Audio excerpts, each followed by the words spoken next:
Okay, good evening friends. So after the yesterday's session about Lord Cornwallis and what all reforms he brought, we'll continue with all the other activities which were performed during Cornwallis. Okay. So basically as we studied earlier, कल का जो हम थोड़ा summarize कर लेते हैं, ठीक है, उसमें what we find is that we read about all the observations of various judicial reforms done under Lord Cornwallis. Okay, so now today we will be studying about the police reforms which were done under Lord Cornwallis. Okay, now before talking about the police reforms which are done during Lord Cornwallis, we need to understand what was the condition of the police state during the times of Lord Cornwallis. जैसा कि आप लोग जानते हैं, after battle of Buxar जो बंगाल का reason था, जो कलकत्ता का रीजन था, वो बहुत ही एक प्राइम स्पॉट बन चुका था और वहीं से एक तरीके से बंगाल, बिहार और उड़ीसा की जो सरकार है वो चलाई जा रही थी.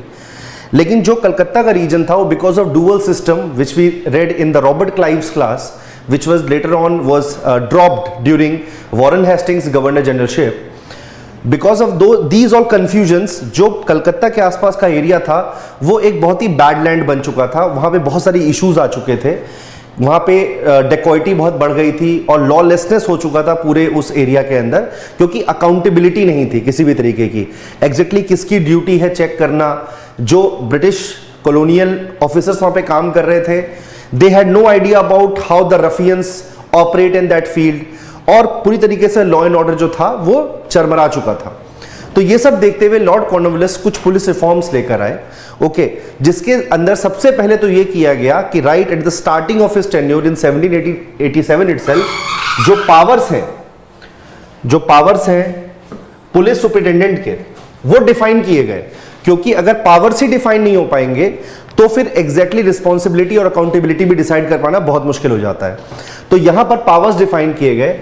उसके बाद दूसरी चीज जो कॉर्नवालिस ने ऑब्जर्व की वो ये की कि कहीं ना कहीं जो कम सैलरी है, the kind of salary, the kind of payment which these police superintendents are getting is very less, and it prompts them to lead towards bribery and other such unsavory things. तो ये देखते हुए Lord Cornwallis ने कहीं ना कहीं जो police officers थे उस टाइम पे, चाहे सुपरिटेंडेंट ऑफ पुलिस हो, चाहे बाकी जो ऑफिसर्स हैं, उनकी सैलरी थोड़ी थोड़ी बढ़ा दी. और इसके बारे में कंपनी को, कोर्ट ऑफ डायरेक्टर्स को ही कन्विंस देम सो दैट कहीं ना कहीं उनकी जो इनकम है उसके कारण उनकी जो ब्राइब लेने की जो आदतें हैं उन पे चेक हो पाए, उन पे कंट्रोल हो पाए. इस तरीके से कुछ पर्टिकुलर पुलिस रिफॉर्म्स लेकर आए.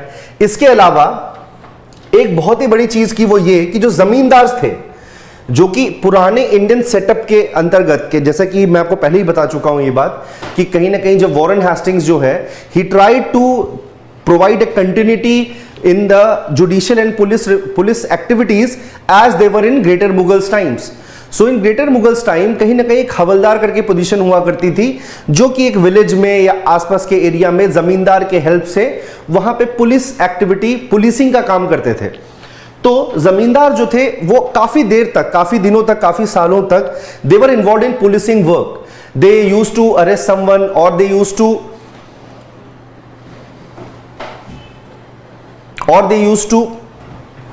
get involved in these kind of activities. So they were relieved of all those activities, and what was ensured from the company is that zamindar has no accountability, no responsibility as far as policing work is concerned. Okay, until and unless they are a party to that particular case.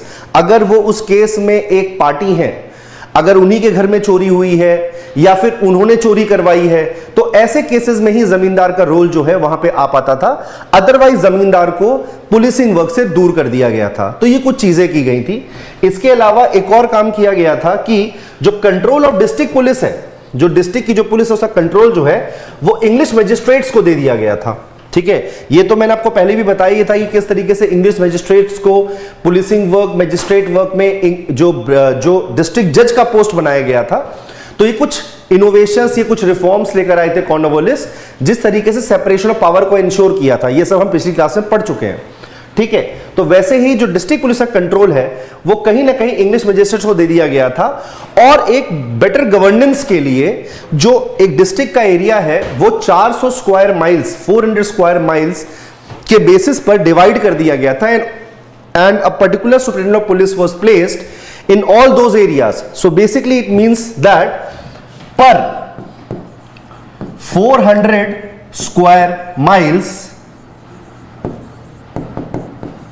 one SP was made. इस तरीके से कहीं ना कहीं जो governance है उसकी responsibility, उसकी फंक्शनैलिटी को डिफाइन कर दिया गया, ताकि सारा एरिया जो है बिहार, बंगाल और उड़ीसा का, वो कहीं ना कहीं एक बेटर पुलिसिंग के अंडर में आ पाए. ठीक है, तो ये कुछ पुलिस रिफॉर्म्स थे. आगे पढ़ते हैं हम लोग और रेवेन्यू रिफॉर्म्स. किस तरीके से रेवेन्यू रिफॉर्म्स किए गए थे? देखिए, we studied that yesterday itself, that when Lord Cornwallis came to India, there were some plans chalked out already. From the company itself, from the court of directors, there were some responsibilities which were allocated to Lord Cornwallis. And one of them was to reorganize the revenue system or to chalk out a plan, because as we read in the times of Warren Hastings, he did a lot of experiments. काफी experiments किए थे Warren Hastings ने, जैसे कि 5 year settlement plan लेकर आया था, उसके बाद 1 ईयर सेटलमेंट प्लान लेकर आया था. कभी he got the English personals involve in the revenue collections, and at times he gave those responsibility to zamindars, at times he gave them to some mediators who had nothing to do with those piece of lands. So these kind of experiments which are done by Warren Hastings, on the basis of all those things, a new revenue model was created by Lord Cornwallis, which persisted till perpetuity. Okay, so in that, first of all, Bengal was divided into fiscal areas. Okay, now what are fiscal areas? अभी भी आप ये term newspaper में पढ़ते होंगे. As far as economy is concerned, about the fiscal prudence or fiscal deficit. So basically revenue collection या फिर taxation से related, when you divide a particular place or particular region into various areas, those areas can be called fiscal areas. So for better management, for better revenue management, the Bengal was divided into various fiscal areas which was kept under a collector. Now who was a collector? We read that in the last session itself, that collector had to face the brunt of the separation of power policy of Lord Cornwallis, and he was allocated, and only revenue collections work, and the rest all activities were put under district judge. So now the collector had to collect the revenue only. Now number of collectors were also reduced from 26 to 23. Basically how it was done, देखिए आज के context में भी अगर आप देखेंगे तो you will find that where too much government employees are concerned, where too much government employees are there for a particular activity, for a particular piece of work, then it creates too much chaos. So it's better to appoint few number of bureaucrats or few number of officers or government officials, so they can take care of the whole region और किसी तरह का clash ना हो. क्योंकि अगर आप एक ही काम के लिए 5 सेम पोस्ट के लोग लगा देंगे तो आपस में कॉन्फ्लिक्ट्स ही होते रहेंगे. तो इन कारणों से जो नंबर है कलेक्टर्स का वो 36 से घटा के 23 कर दिया गया, ताकि एक बेटर गवर्नेंस स्ट्रक्चर बन पाए. देखिए यहां पर जब भी मैं गुड गवर्नेंस या ऐसा कोई टर्म बोलूंगा, इसको आप प्रेजेंट कॉन्टेक्स्ट से मत लीजिएगा. whatever British colonial powers were doing, whatever governor generals were doing, they were doing for their own benefit, not for the benefit of Indians. अपना काम आसान करने के लिए सारे इनोवेशंस किए जा रहे थे, लेकिन जहां तक उनका अपना सवाल है तो अपने कंट्री में जिस तरीके से लिबर्टी और इंडिपेंडेंस का परचम वो लोग लहरा रहे थे, वैसा वो इंडिया के साथ कतई नहीं चाहते थे. और ये जब हम आगे पढ़ेंगे तो you will very well understand कि why it was like that. Okay, now then there was a committee of revenue. एक कमिटी ऑफ रेवेन्यू बनाई गई थी, जिसे कि बोर्ड ऑफ रेवेन्यू में उसका नाम चेंज कर दिया गया था. बेसिकली ये इसलिए किया गया था ताकि वो जो बोर्ड ऑफ रेवेन्यू है, it should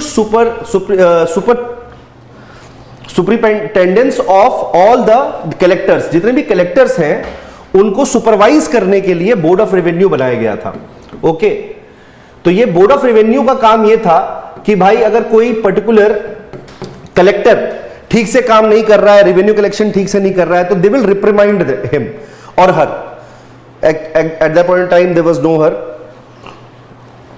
so these were few things which were done on the name of revenue reforms. Then till 1790 आप जानते ही हैं कि वॉरेन हेस्टिंग्स ने जो एक्सपेरिमेंटेशंस किए थे, तो पहले he went with the 5 year settlement plan which flopped. Then he went for the 1 year settlement plan. Every year he used to decide कि okay, this much revenue rent is need to be taken from the farmers, which the zamindars used to collect and give it to the collector.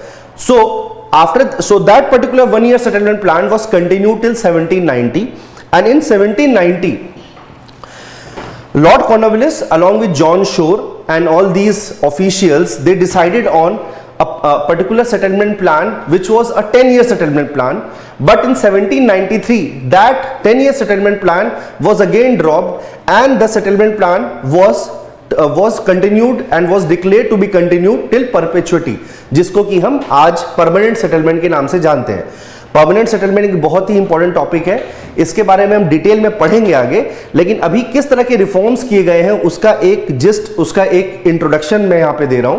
तो इसमें 1790 में 10 year किया गया और 1793 में permanent settlement जो है उसको उसमें बदल दिया गया, जिसमें कि 89% ऑफ जो रेंट है वो कॉलोनी के पास चला जाता था, सॉरी कंपनी के पास चला जाता था.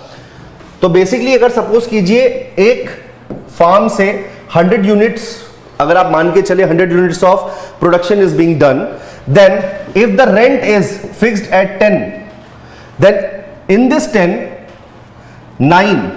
89%, 8.9 rupees will go to the company and rest the zamindar will take. Okay, so this was the plan, this is how the permanent settlement was done. इस तरीके से इंश्योर किया गया कि जो कंपनी है, ब्रिटिश कंपनी है, वहां पे जो अंग्रेज हैं, उनको जो रेवेन्यू दिया जा रहा है वो फिक्स कर दिया गया और इसमें कोई भी चेंजेस नहीं किए गए आने वाले कई सालों तक, even at till the end of independence. ये सिस्टम जो है कहीं जाके 1955 में जाके चेंज हो पाया था, जब in various states of India जो लैंड रिफॉर्म्स थे जो थे वो इंप्लीमेंट हो पाए थे. Okay, so these are some revenue reforms which are done by Britishers by Cornwallis. Now let's talk about some commercial reforms. Okay, now before talking about commercial reforms, we need to check, we need to look into what were the problems in the commerce department of the English East India Company. So there was rampant corruption. Companies goods sold at frequent losses. तो basically what was being done is that bribery बहुत ज़्यादा बढ़ चुकी थी और जो British servants थे, जो कंपनी के सर्वेंट्स थे, वो कहीं ना कहीं पर्सनल ट्रेड पे ज़्यादा ध्यान दे रहे थे. तो इस तरीके से जो ब्रिटिश गुड्स थे, जो इंडिया से, जो इंडियन गुड्स थे, जो यहाँ पर कॉलोनी कलेक्ट करती थी, वो ब्रिटेन में या यूरोप के बाकी कंट्रीज में उतने अच्छे दामों पे बेची नहीं जा पा रही थी. और वहीं पर जो यूरोपियंस या फिर जो कंपनी के सर्वेंट्स खुद से पर्सनल अकाउंट्स पे वो लोग वहां यहां पर जो ट्रेड कर रहे थे, बेसिकली पर्सनल ट्रेड, जो कि आप पहले से देखते हुए आ रहे हैं कि Robert Clive, Warren Hastings, all these guys tried to curb them, tried to check them, but they were unable to do that. So whenever they were doing some trade on personal accounts and they were sending it or selling it in European countries, they were trying to make maximum profit, but they were not implementing this principle on the goods on which company used to make money. So that is how there was rampant corruption and company was at huge losses. Okay, apart from that जो system बना दिया गया था board of trade का, जो कि 1774 में बनाया गया था, तो 1774 में जो बोर्ड ऑफ ट्रेड बना दिया गया था, it used to work on contract basis, कि कहीं ना कहीं यूरोपियन और इंडियन ट्रेडर्स के साथ कॉन्ट्रैक्ट्स कर लिए जाते थे कि आप ये सामान हमें बेचो कि हम इस दाम पे खरीदेंगे. अब इस टाइम पे करप्शन इतनी ज्यादा बढ़ चुकी थी कि बोर्ड ऑफ ट्रेड जो है उसी के लोग खुद ही करप्ट हो चुके थे. तो सपोज मैं एक यूरोपियन ट्रेडर हूं और मैं बोर्ड ऑफ ट्रेड के साथ कॉन्ट्रैक्ट करता हूं कि मैं आपको 10 रुपए में ये सामान बेचूंगा, और बोर्ड ऑफ ट्रेड के जो मेंबर्स हैं वो ये जानते हैं कि ये सामान 10 रुपए का नहीं है, सामान 8 रुपए का है, तो still they were not able to take any action because they were complicit in this corruption. Okay, तो इसको चेक करने के लिए लॉर्ड कॉर्नवालिस ने क्या किया, पहले तो बोर्ड ऑफ ट्रेड के जो नंबर्स थे, जो स्ट्रेंथ था, जैसे उसके अंदर पहले 13 लोग थे, उसको घटा के 11 कर दिया, स्ट्रेंथ को घटा दिया. Okay, the strength of board of revenue, board of trade was reduced. Okay, उसके बाद जो कॉन्ट्रैक्टर्स थे, ये जो यूरोपियन एंड इंडियन कॉन्ट्रैक्टर्स थे, इनको रिप्लेस कर दिया with resident and agents. Okay, resident और एजेंट्स के साथ जो कॉमर्शियल रेसिडेंट्स और एजेंट्स हैं उनके साथ रिप्लेस कर दिया. तो अब जो लोग जो इंडियंस के से गुड खरीद रहे थे और जो इंग्लैंड भेज रहे थे for selling it, for making profits, वो कॉन्ट्रेक्चुअल बेसिस पे काम नहीं कर रहे थे, वो लोग एडवांस पेमेंट्स करते थे, वो पहले से पेमेंट कर देते थे। और इसके थ्रू क्या हो रहा था कि कॉर्नवालिस ने ये इंश्योर किया कि जो कंपनी है, जो बोर्ड ऑफ ट्रेड है, उसको सब कम से कम दाम पे अच्छे से अच्छी चीज मिल पाए, जिस तरीके से when they sell the same item in Europe and other countries they can make huge profits. Okay, so these were some reforms which are done by Cornwallis, and the end of all these reforms, after he was done with all these reforms, he concluded that the commercial department is clear. उसने conclude किया कि अब जो commercial department है, after the contractors, the European Indian traders are replaced by resident and commercial residents and agents. So now the commercial department is completely clean. That's what he concluded and conveyed it to the court of directors. Okay. Now there were some issues with bribery, corruption and evil trade. Okay. तो जैसा मैं आपको पहले ही बता चुका हूं कि किस तरीके से जो पर्सनल ट्रेड जो थे वो परफॉर्म कर रहे थे, जो यूरोपियन सर्वेंट्स थे, जो कंपनी के सर्वेंट्स थे, personal trade, and they were costing the company a lot of money. So that is why Cornwallis tried to check them, tried to eliminate these problems so that company will be at gain, not at loss. तो ये करने से पहले what Cornwallis himself ensured is that कि वो खुद ही बहुत upright किस्म का गवर्नर जनरल था. जिस तरह की तोहमत, जिस तरह के ब्लेम्स, जिस तरह के इश्यूज रॉबर्ट क्लाइव और वॉरेन हेस्टिंग्स जैसे गवर्नर जनरल के साथ लगी रही, which included bribery also and other kind of presents and all, तो ये कॉर्नवालिस के साथ हम एसोसिएट नहीं करते हैं. मैंने आपको लास्ट सेशन में बताया था कि Cornwallis was a nobleman and an aristocrat. तो कहीं ना कहीं वो खुद अपने, और पैसा उसका कंसर्न था ही नहीं, बिकॉज वो ऑलरेडी रिच था काफी. उसका रॉबर्ट क्लाइव या वॉरेन हेस्टिंग्स जैसा उसका बैकग्राउंड नहीं था, because when they came to India, Robert Clive and Warren Hastings, they were not belonging to a very rich family, aristocratic family. So they had to make money, there was a pressure on them, and those pressures were not at all on Cornwallis. So when Cornwallis not being able to, and nobody was able to buy him out, so in that case he made sure that a particular precedences need to be set, or after Cornwallis you will rarely find any coming up governor general and later on viceroys who take bribe and all. तो ये करने के लिए उसने सबसे पहले तो जो कंपनी के एम्प्लॉयज थे, he forbade them to accept bribes, presents और indulge in private trade. Bribes लेने से उनको सख्त मना कर दिया, उसके साथ साथ प्रेजेंट्स, गिफ्ट्स लेने से मना कर दिया, बिकॉज इसमें क्विड प्रो को होता था. ठीक है, क्विड प्रो को बेसिकली मींस कि अगर मैं आपको कुछ दे रहा हूं तो उसके बदले आप भी मुझे कुछ देंगे. तो इन प्रेजेंट्स को भी उसने कंप्लीटली एबॉलिश कर दिया. उसके अलावा जो कंपनी के सर्वेंट्स हैं उन्हें प्राइवेट ट्रेड करने से रोक दिया, बिकॉज ये प्राइवेट ट्रेड इवेंचुअली कर क्या रहे थे, ये प्राइवेट ट्रेड जो है ये कंपनी को लॉस इनकर कर रहे थे, क्योंकि कंपनी जो है वो अपने ही लोगों के प्रोडक्ट से फाइट कर रही होती थी इन यूरोप. ओके, तो ये कुछ चीजें जो है ये कॉर्नवालिस ने की. इसके अलावा he also made all his officers to take an oath and declare the kind of property they are taking away when they are leaving India. कहने का मतलब वो जब इंडिया आते थे तो एक सर्टेन उनका बैंक बैलेंस हुआ करता होगा, जो भी इंग्लिश ऑफिसर्स वहां पे आते थे. तो just to check the corruption and just to check whether the particular officer is upright और not, whether he is not corrupt and all, for to check that he used to ask them to take a note कि okay इतना amount हम India, जब हम India छोड़ रहे हैं तो हमारा बैंक बैलेंस इतना चेंज हो चुका है, और ये अंडर ओथ लेता था ताकि अगर कोई बहुत मेजर डिस्क्रिपेंसी दिखती है, कोई बहुत मेजर इश्यूज दिखते हैं, तो एम्बेजलमेंट ऑफ फंड के जो भी चार्जेस हैं, जो भी केसेस हैं, वो इंग्लैंड जाकर उस पर्टिकुलर इंग्लिश ऑफिसर के ऊपर चलाए जा सके. इसलिए वो इस तरह की इनोवेशंस भी लेकर आया था कि under oath he used to make them to declare their assets when they are leaving India. तो ये कुछ चीजें हो गई थी और इस कारण से बहुत सारे इश्यूज भी फेस करने पड़ गए थे कॉर्नवालिस को. जब कॉर्नवालिस ने ये सब हरकतें की तो आप जान ही रहे कि इतना बड़ा रिफॉर्म करने के लिए you had to fight with very huge entities, very huge highly ranked officers and all. So he didn't shy away from this challenge and he basically terminated those officers. Jin officers ने इन particular reforms का विद्रोह किया, they tried to act against it and try to overpower Cornwallis. Cornwallis made sure that with the help of court of directors he removed those officers.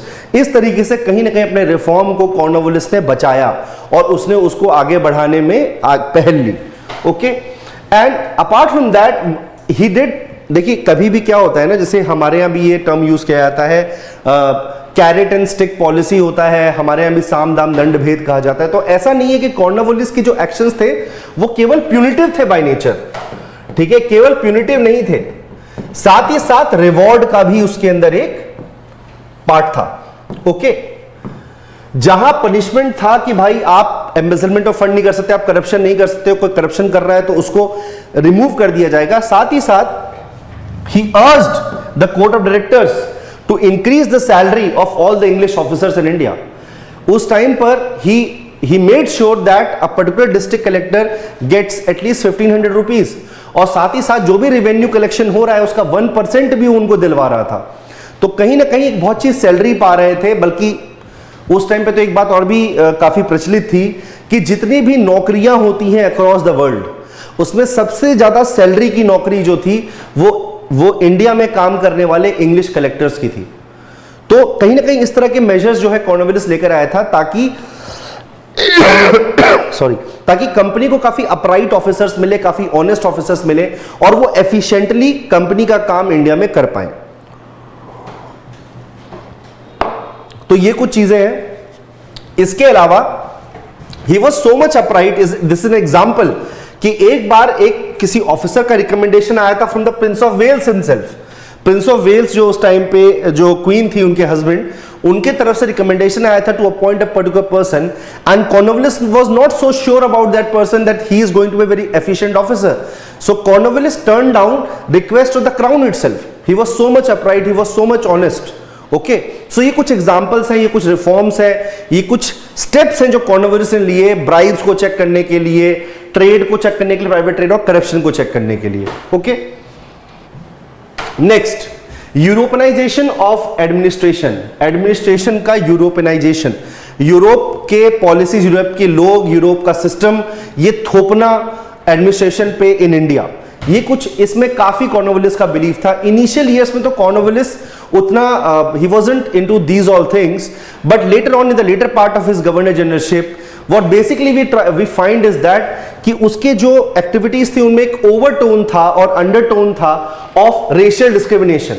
ठीक है, इस particular conclusion पे हम कहां से पहुंचते हैं, वो ये कि कहीं ना कहीं जो कॉर्नवालिस था, ही decided on this particular fact that all the English officers, why they are corrupt.